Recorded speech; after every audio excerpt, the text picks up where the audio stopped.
I think there's certain experiences that we just incarnate to have. I had a second near-death experience, and this was just part of my life. Hmm. And people who have read my astrological charts say it looks like you actually had more near-death experiences than the two. But there was this knowing that I was with Source. But there is unconditional love from the Source, and we are part of the Source. Hmm. So the Spirit Guide says everything on earth is connected to each other, but Mm. everything on earth is connected up to this grid. It's these near death experiences that really pushed me to go to medical school at the age of 54. But that is literally the work I'm doing today is working as a physician, helping people heal. I'm here as a healer. I Mm. understand the interconnectedness of our existence here on earth and communicating with the spirit world at the same time.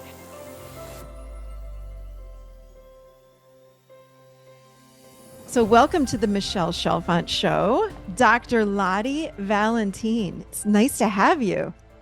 So nice to be here. Thank you for having me. Oh my goodness, I was just sharing with you. I'm so excited because there's so many fun things to talk about today, and you have had quite a life, I have to say. Um, Med school at is it 54 years old? I as I read through my notes here, I'm like, how does someone at 54 years old, whether you're in perimenopause or menopause, with the menopause memory, which we don't have, go through med school? Like, what? I was shocked by that. So I'm going to get to that. But I would love to start out with you had two near death experiences in the 90s that kind of led you down the path that you're on now. So let's start there. Yeah, so it's a kind of an interesting story because I was a complete atheist before, I love right? hearing So that. I was actually born and raised in Northern Europe in Sweden, and back then the state and the church were not separated. So if you were born in Sweden, you were a Lutheran. And I was Mm. confirmed when I was 14, and I was just like, this is all baloney, that there's no truth to this at all. Spirit world and Jesus, and I just didn't have that ability to believe in anything that I was taught as a child. So here I am, 15, 20 years later. So now I'm 34 and I'm giving birth to my third child. And it's in the middle of the night, like, early in the morning. I'm on the labor table at the hospital, contracting 3 minutes apart, and a 7.4 earthquake hits, which they later downgraded to, I think, a 7.3. Oh But my needless gosh. to say, though that's a huge earthquake, and it was centered in the desert. It was called the Landersquake. And so the destruction wasn't that bad, right? Because it was in the desert. But I gave birth in the eastern part of Anaheim. And so here I am giving birth, and we got this big earthquake. This hospital was built on rollers, and that whole hospital just swayed back and forth. And at that moment, everybody just leaned over me on the table because I would literally have levitated off the table. All the instruments on those little metal trays in the hospital were levitating up and down. And at that point, I said, I thought, this is it. We're all gonna die. The windows are gonna come in, or the ceiling tiles are gonna bury us in rubble. We lost all the power in the hospital, and you could hear the generators kicking. Well, when you are giving birth and you are in a situation where you're basically running from the lion in the jungle, your labor will stop and you will get yourself to safety. And then the labor will start again and then you'll give birth, right? It's Mhm. just the human body. So my labor actually stopped for a moment. And after about 30 minutes, it started again. I gave birth to my daughter, and then we had a 7.2 earthquake as the after effect or Oh the my aftershock. gosh. I can't even And we're all imagine. like, I'm oh, this is listening not like, that bad. And I remember the man geez. drawing my blood. His eyes were huge Oh because my he God. had been further away from the first earthquake. So to Mhm. him, it was a stronger quake than the first one. But Mm. anyway, they draw my blood, and I finally got to hold my daughter.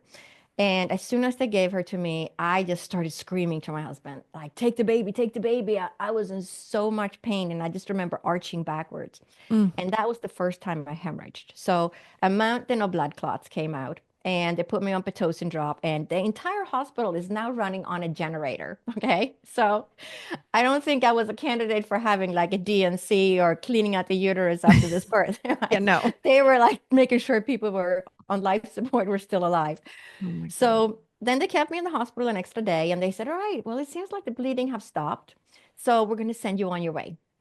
And then I started having a lot of pain. Now, this was my third natural birth. And I couldn't understand why it felt like I had swallowed a bowling ball because there was so much pressure in my pelvis that sort of radiated pain down in my inner thighs. And I couldn't even stand up and hold the baby. I kept having to sit down to take the pressure off. Mm. Well, so then it was, July 8th. So this is about 10 days after I gave birth. So I get to the park and I said, I need to use the restroom. So I go to the restroom and start hemorrhaging, have this huge blood clot come out. I mean, we're talking the Mm. size of a man's large fist, Oh my gosh. just enormous. So I tell my friend and I just jump in a car. So we go to the ER and they come in, they do a manual inspection. They say, well, everything looks good now. It's just, a trickle of bleeding. It could have been a second lining that came out. Hmm. And after a few hours of this, they said, all right, we're going to send you home because, we don't see anything wrong. There was no ultrasound, no blood test, nothing. This Oh is my gosh. 1992. Hmm. They send me on my way. Next evening at home, the same thing happens and I hemorrhage again. And it's like 9:30 at night. And we call the hospital. My husband's on the phone and I'm yelling, I'm not going because they're not going to do anything. Like, that's just pointless. So it was decided I should see the doctor the next morning in Huntington Beach in California, where we lived at the time. So the next morning, now it's Friday morning, July 10th, I go to the doctor. He does a visual inspection and says, no, it doesn't seem like that much blood is coming out. Sends me on my way. That afternoon, same thing happens again. I hemorrhage again. We go back to the ER. They come in, they do a manual inspection. I've been hemorrhaging now. This is the third day. Still no blood test, still no ultrasound, nothing. Mm. Just a visual inspection. And they leave me on this table in the ER, close the door. I don't have a bell to ring. No IV has been placed because I guess they didn't do that in 1992. Oh And my I'm gosh. just lying there. So I start bleeding again. I start hemorrhaging. And I'm thinking, well, at least I'm hemorrhaging now. They're going to figure out what's wrong. Hmm. And this is divine intervention because as I'm lying on this table, because we're talking seconds of saving my life, the order that things happened. As I'm lying on this table, this nurse comes in and randomly checks on me. And she can see that I've been hemorrhaging and that the papers are all bloody. And her jaw just drops. And I just see the horror on her face. So, within 30 seconds, this middle-aged physician comes running in, and I'm thinking, okay, well, his middle age, I'm 34, he's gonna know what's wrong. And this is the doctor that saved my life. So thank God he had probably been around the block. So they do a manual inspection. And as they do this manual inspection, I hemorrhage. And they could see the amount of blood, that I was hemorrhaging. And I try to sit up and tell the doctor, I said, I don't feel too good. So he just pushes me back down on the table. But at this point, now my eyes are closed. I can't even keep my eyes open anymore. Mm. And I can hear the room filling with people. And as the room is filling with staff, they're tipping my table. So my head is going towards the floor, Mm. my feet is going up in the air, trying to get the little blood I had back to my head and my heart. And as they're doing this, there's a nurse on my right that's putting a blood pressure cuff on my arm. The nurse on my left is putting an IV in my arm. And the nurse on my right is quoting my blood pressure. And she yells out, 50 over 15, hurry. And so that was Wow. my blood pressure. So now I'm below supporting a heart rate, right? A heartbeat is usually 60 over 20. And I'm thinking, what's taking her so long? Why can't she get that IV? And but I'm going into shock, right? So the veins are collapsing. So I just feel like I jumped out of an airplane, falling through air. And as I'm falling through air, shortly after that nurse yells, 50 over 15, hurry. I know that I'm dying. And this is very different from the earthquake, which is why I began with that. When I thought I was going to die, I'm lying on that table, the earthquake is happening, and I'm thinking, oh my gosh, like this is it, we're all going to die. This was different. I knew that I was dying at this point. So as I'm lying on this table, the atheist that I was at the time did not believe in the spirit world, angels, nothing, right? Uh-huh. I have nothing left to do except, praying to God. So I said, if there is a God out there, please let me live. I have three children under the age of 6. They need a mother. Mm. Well, as soon as I said that, I got pulled out of my body. So now I'm like floating above my body. And my first thought is, how can I be outside my body and still be me? How does this work? Because my belief system what absolutely wasn't there, right? Mhm. So here I am on the other side of my body, but there is a knowing that you have access to all time. There is no time on that in that state. And you have access to past, present, and future all at the same time. And it's just this calm and peace of unconditional, love and support. And then they saved my life and I got pulled back in. And this is really interesting because I got pulled back into my body. So the next morning when I'm in the hospital, lying there all hooked up to blood pressure and IVs and all these different things, I hear my sister-in-law in the left corner of my ceiling, and she just passed away like 2 weeks earlier. She had lung cancer.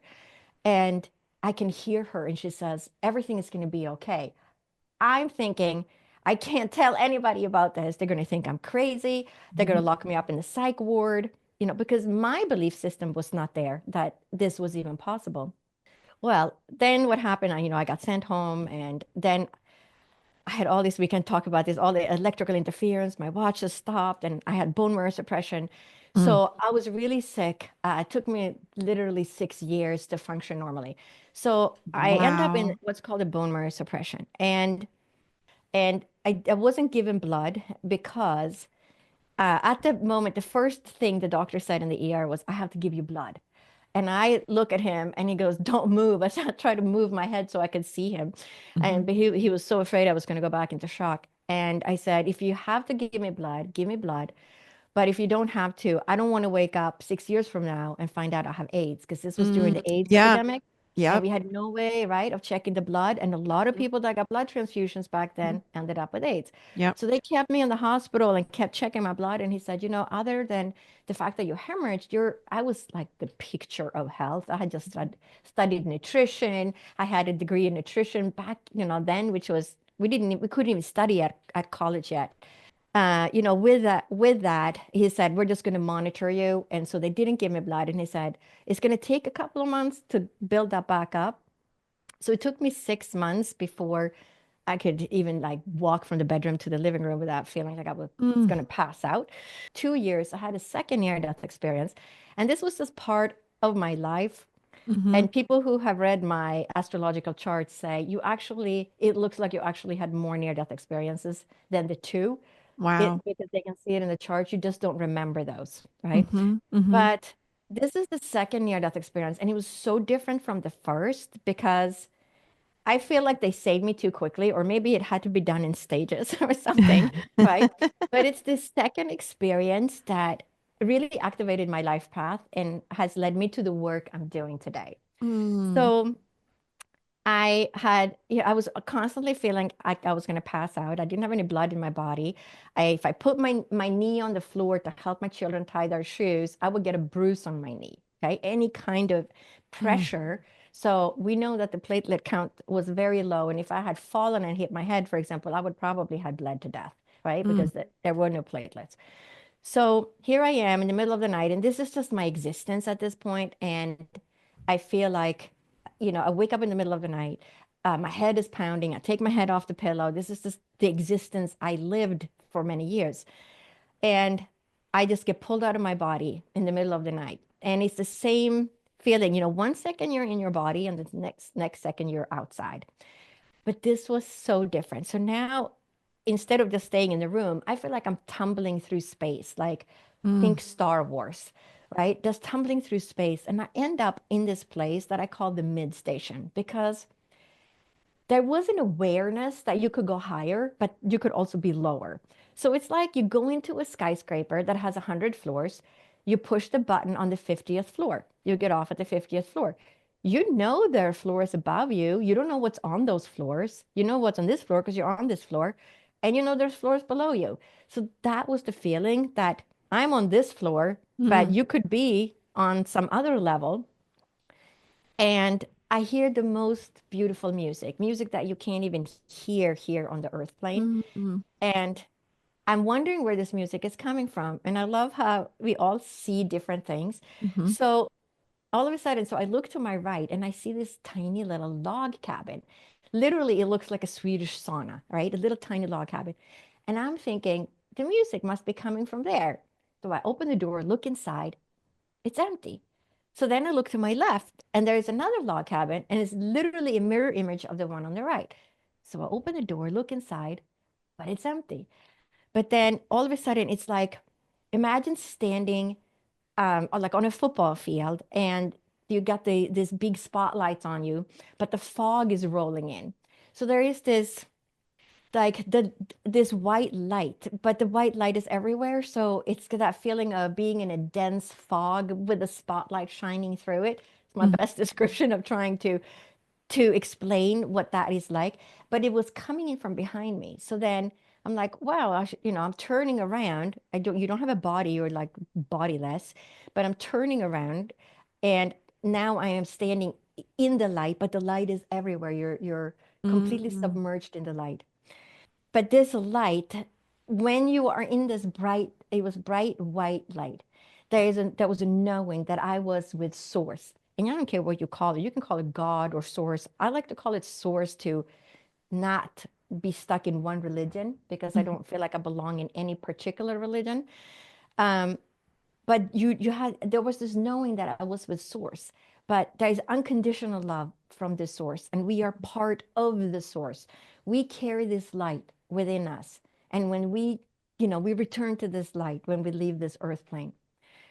But in this light there was an outline of angels, but I'm completely aware of the fact that I'm seeing angels, but I don't really believe in angels. I mean, it's been 2 years now, but I'm still struggling with my belief system. So Mhm. I'm seeing what I don't believe in, right? If I had seen things that I believed in, I would say that's because I believed in it, right? Right. My Mhm. logic mind would have taken over, my very Mhm. skeptic and logical mind. And I become aware of two spirit guides. And the spirit guide on my right is communicating with the one kind of directly in front of me. And he says, what is she doing here? She can't be here. She has to go back. As if, the clock is ticking, like we only have a few seconds. As I don't know what that is. It's like you can only be outside your body for a certain time, or maybe there are different times for different people, because some people are outside their body for a long time, right? Mhm. So my reaction is, no, no, no. Wait a second. How can I be outside my body and still be me? How does this work? I spent 2 years trying to figure this out, right? And the guide on my left says, well, if I told you, you wouldn't remember, but you will Mhm. remember this. And this is what activated my life path too. So then it's like I'm standing on the moon, looking down on the earth, but around the earth is what I call the silvery, glittery fishnet. Mhm. So the spirit guide says, everything on earth is connected to each other, but Mm. everything on earth is connected up to this grid. And with that knowledge, I got sent back. But that is literally the work I'm doing today is, you know, working as a physician, helping people heal. I'm here as a healer. I Mm. understand the interconnectedness of our existence here on earth and communicating with the spirit world at the same time. So all it's these near-death experiences that really pushed me to go to medical school at the age of 54, and then to the work that I'm doing today. Wow, what a story. I love that you're an atheist and you didn't believe it. You didn't believe in angels or any afterlife, and all of a sudden it's like, wait. Thank you so much for that story. Or both, I mean, everything you just said. It seems to me, and all the people that I've listened to, probably hundreds of people that have had near-death experiences, it seems to be the same, where people cross into the light and it's pure unconditional love. And Yeah, they talk about a source of energy. And again, you call it whatever you want to call it, yeah, God or source. But there's a source that is beaming itself like to everywhere in the whole universe. And we are connected to that. I often have said, if God or source is the ocean, we're individual waves in that ocean, mm-hmm. right? So Yes, it's not that we're not that we're not source. It is us. It's part of our yeah, experience here. So, and you've just again validated that. So thank you for that. It's beautiful. So so you come back from this experience, and did you then like have a healing? Like what happened with your physical health after you returned? yeah. So it took a while to Mm-hmm. get well. It literally took 10 years to get well, and at 12 years, I was really well. And this is really Wow. interesting because I've been told, like I had a reading with an astrologer, and the astrologer said, yeah, and then you got well when you were 44. And I'm like, you can see that in my chart. Isn't And that I crazy? know it's Yeah. fascinating. It's really fascinating because it makes you really think, I think there's certain experiences that we just incarnate to have in Yeah. this life. What I'm going to eat for dinner is probably my free will, what clothes I wear today or what I'm going to do. But, the Yeah. big things that we are here to experience, I think that's something that's part of Part of the something plan. yeah, right, part of the plan. We incarnated to have this. So during this whole healing period of 10 to 12 years, I constantly, I heard the spirit world more and more. I would know things before they happen. I would know that a relative was sick. I would know that we were going to be in a car accident. And like I woke up one morning and I saw two of my kids in the car, my daughter in the back seat, my middle child boy in the front seat. And we had a van at the time, and I saw this big scratch on the van door. So, and then I see myself, so it's three slides. The first the image of the two kids, then the scratch on the car, then the third image, I see myself leaving a note on the windshield of a black sedan car. I can't see where it's taking place. I just see the car in the windshield, right? Hmm. And I tell these two kids, and we lived in East Bay, San Francisco at the time, and these two kids were students at the San Francisco Ballet School. So they trained 6 days a week. So, Wow. and they weren't old enough to ride the subway yet. So guess what? Mama has to drive. So every day we hauled into the city, crossing the Bay Bridge. And I told the kids, I said, this is what I saw. And you guys are in the car. So it's got to be on the commute to the city. So we figured out there was only one intersection when we would have oncoming traffic. So if we turned to the left, somebody could hit the right side of the car. And Hmm. it was right after we would get off the Bay Bridge. We get off the freeway and we get down to the light, and then we jog left on the surface street.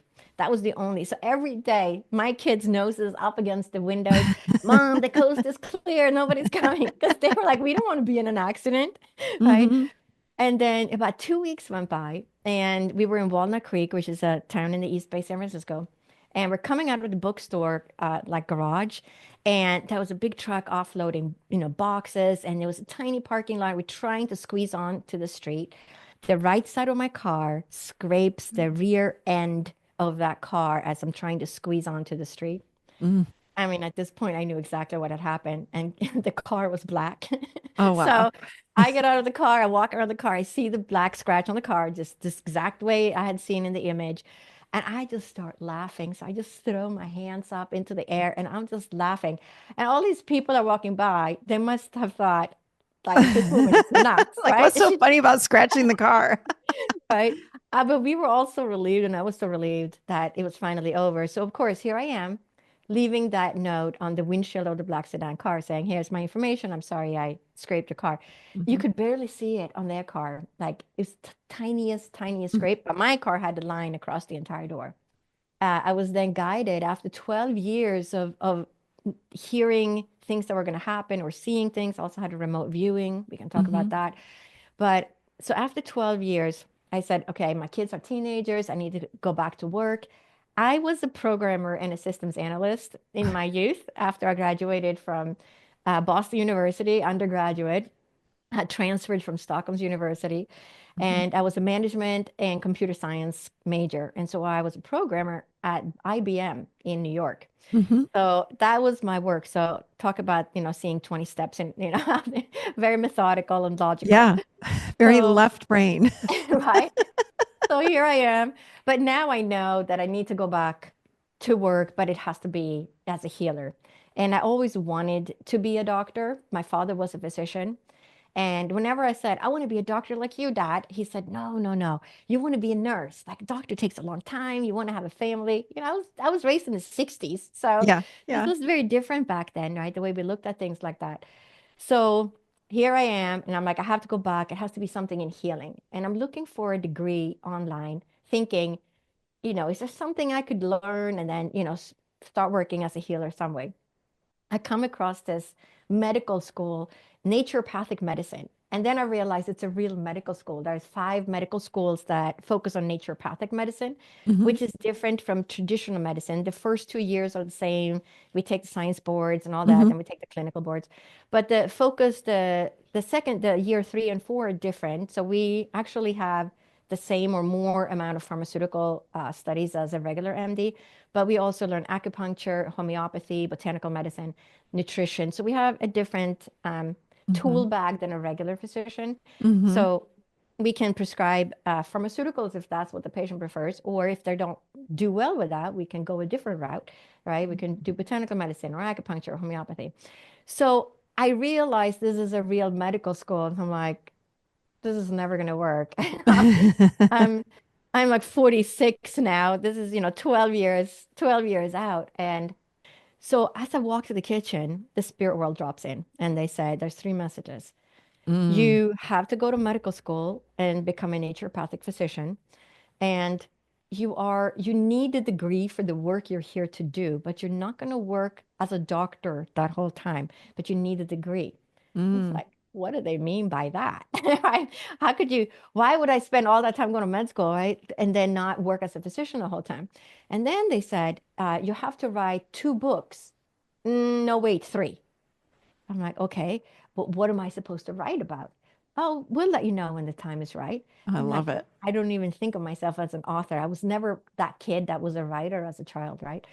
And then you are to bring messages and healing to the people. I'm like, what are you talking about? Mm. What messages? Hmm. Well, within 2 weeks, I was enrolled in the prereqs. I applied into med school when I was 52, was accepted, but ended up deferring for a year. And because the time wasn't right with the kids moving out of the house and things like that.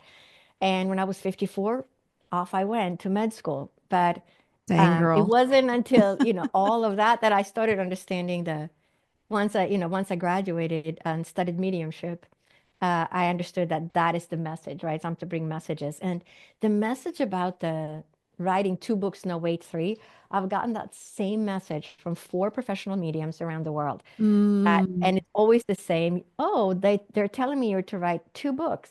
No, wait, 3. Great. And the message is always the same. So after I got that message 4 times, guess what? I wrote my first book.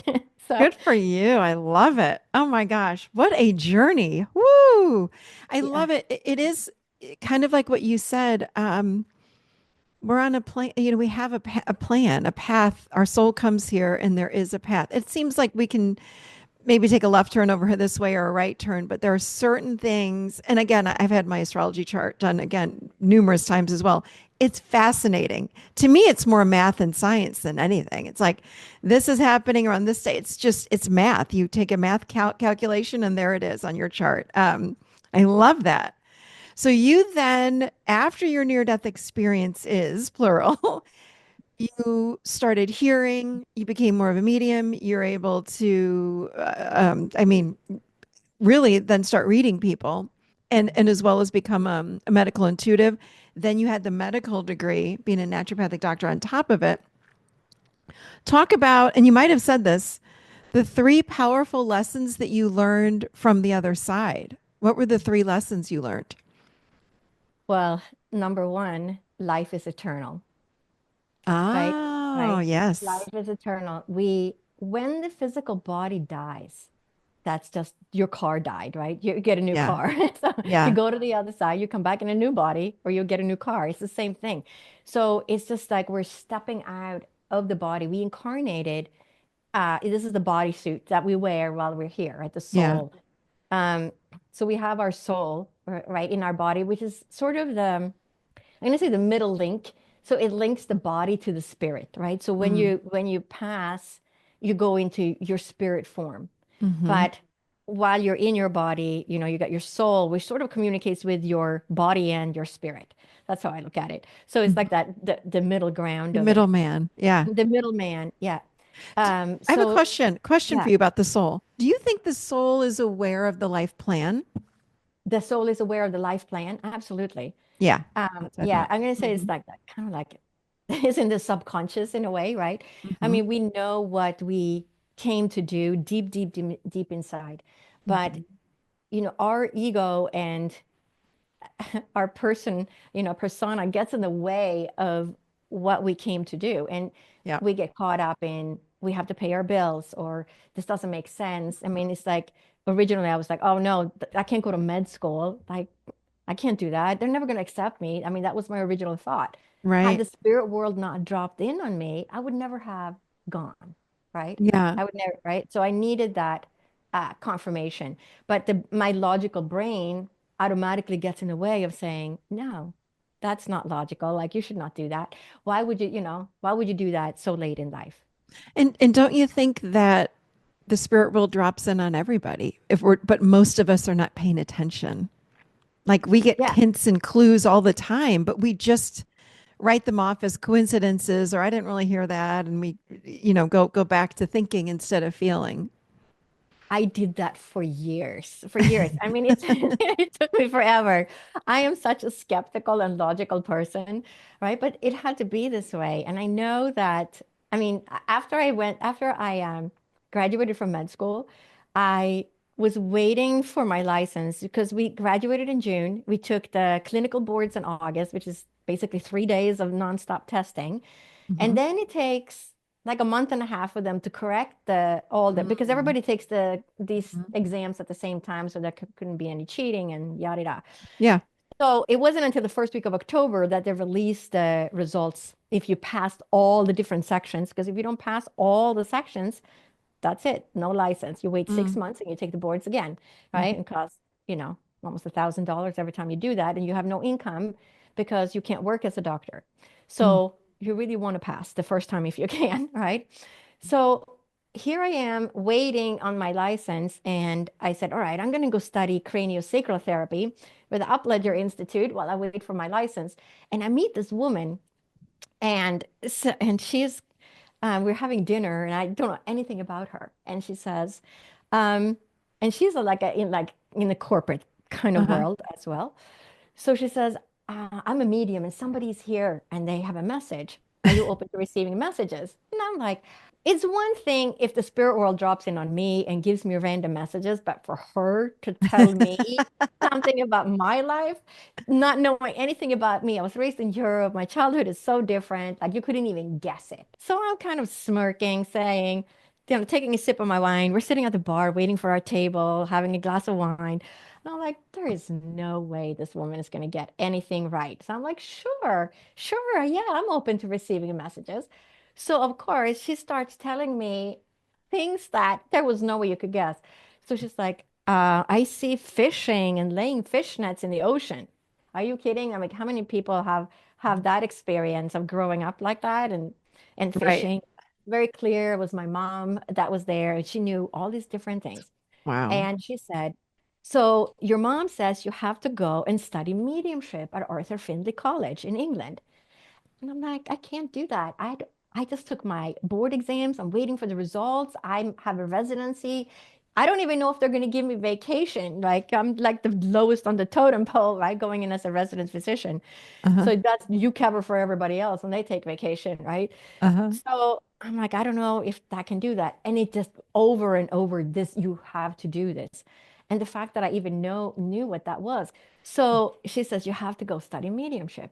And I'm like, I can't do that. And then after, a couple of times, I said, okay, fine, I'll do it.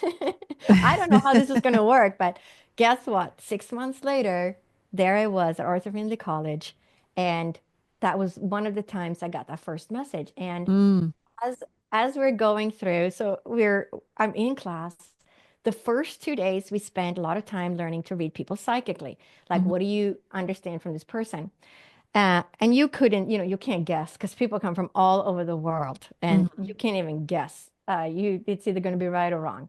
Mhm. And then the third day she said, oh, now we're going to start connecting with the spirit world. And I'm like, I had no control of the messages because the spirit world, up until this point, had just been dropping in on me and saying, you need to know this about this patient. Or I would see patients before I got them on shift in med school. That's when that started, the whole medical intuitive. Mhm. So I had no control. It was just they just dropped in.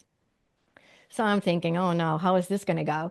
And I'm sitting in front of this young woman, and this was my first reading. And it's so vivid because it's Yeah. so intense at first that you still remember this. And I said, all right, so I see this woman and I see a lot. I'm very clairvoyant. So I'm going to say Mhm. Mhm. probably 80 or 90% of my messages come in images. Mhm. And then I also hear sometimes and I feel. So it depends. The type of message that is coming through comes in different ways. Mm. So many times when I'm working as a medical intuitive, I feel it in my body. I feel there's Mhm. something wrong somewhere.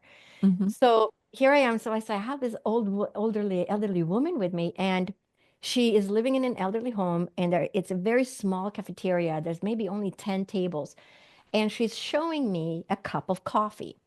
I'm like, do you understand this? That's all we can say is, do you understand this? She looks at me, she says, yes. I said, okay, here we go.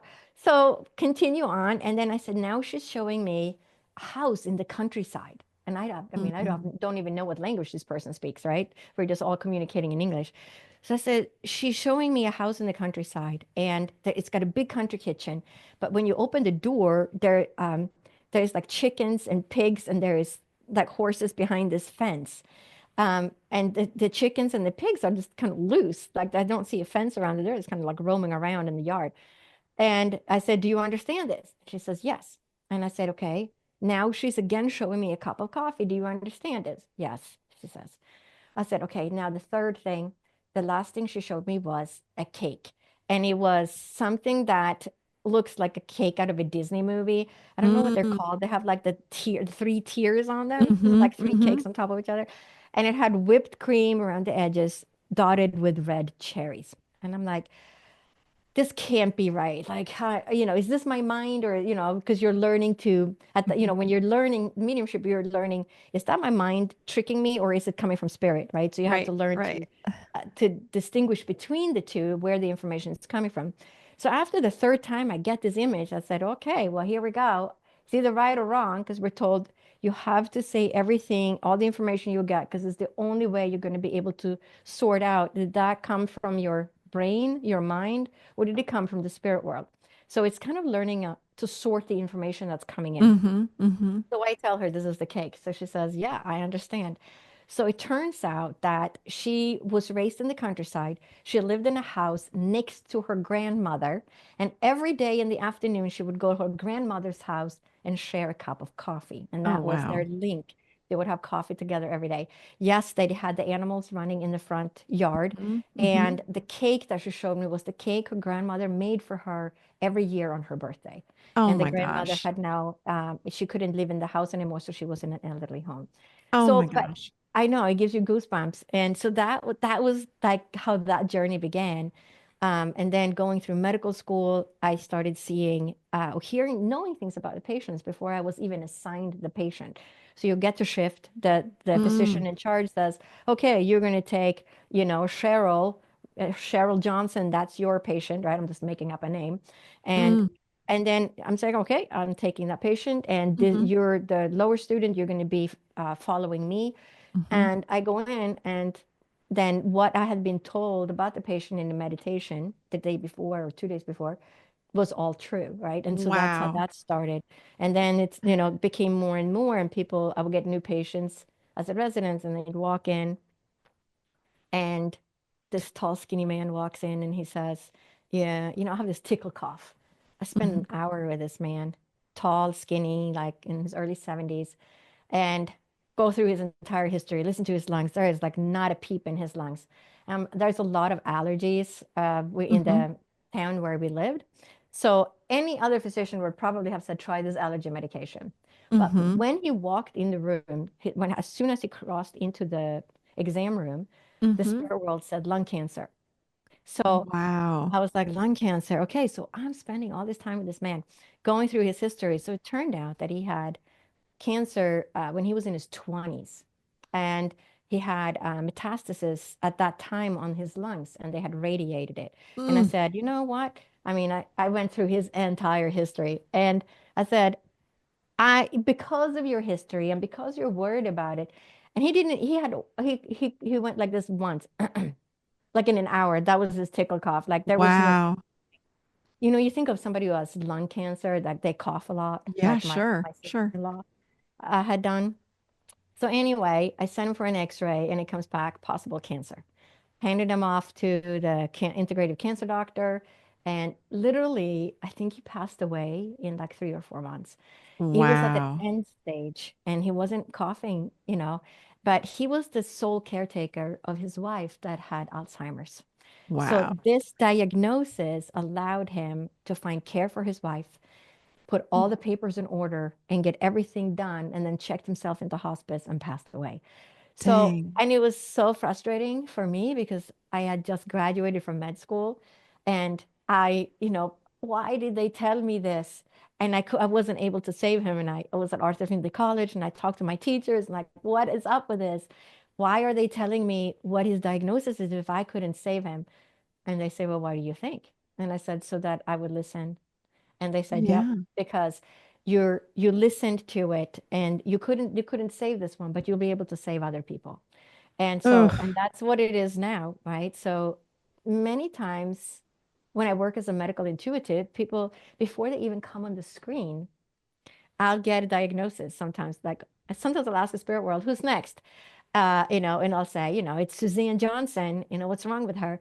And the spirit world will give me a diagnosis. And then the person comes on the screen and they'll say, I have all these allergies and blah, blah, blah. And let them, tell me their story of what they've done. And then I said, okay, so the spirit world told me that you have this. And there are times they have said, oh, I had that. I had surgery for that. And I was like, yep, guess what? It's still there. And sure enough. And then they go Wow. back, right, do another surgery, and it's still there. And that was the problem that actually caused the allergies. So it's really interesting. I'm going to say that people who find me or are drawn to work with me are guided by their spirit guides, Of right? We course. all Yeah. have spirit guides. Yeah. Everybody has spirit. We have spirit guides, spirit animals. We have our ancestors. And the ancestors might not have been nice when they were here, but they're good to us when they're on the other side. The ancestor they hold us up. They Mm. provide healing for us, and they want the best for us. Um, and that's my work as an ancestral healer. I Oh my teach for the gosh. Shift Network.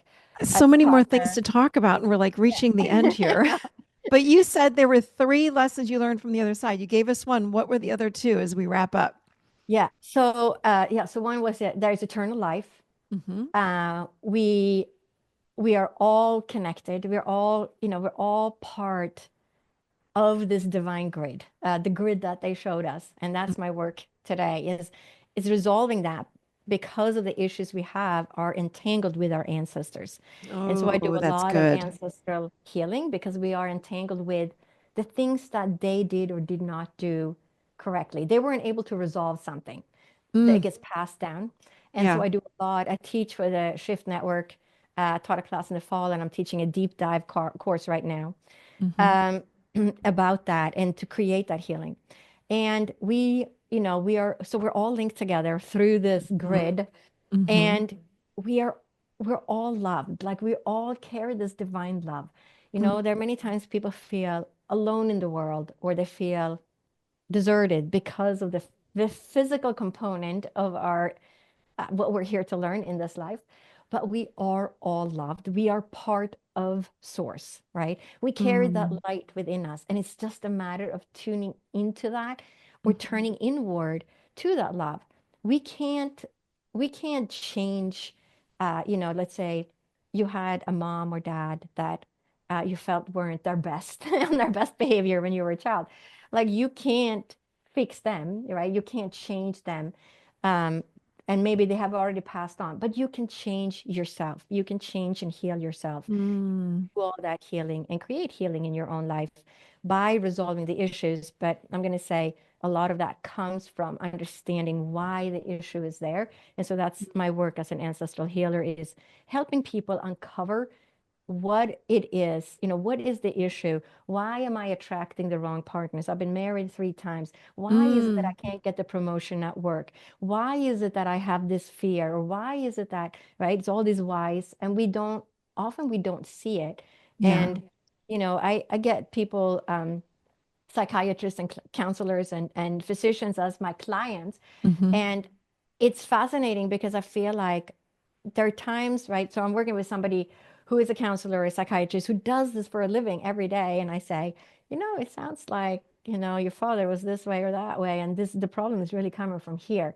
And then I see the face, their jaw drop, because I think that it's hard for us to see it because we get so entangled in our own emotions and the Mhm. wrongdoings that were done to us, and we get entangled in that and we carry that anger and we Yeah. don't know necessarily how to get out of it. But even when you have the training as a psychiatrist or counselor or physician, it's hard for us to see it ourselves. And Mhm. sometimes you need somebody else to point that out and say, guess what?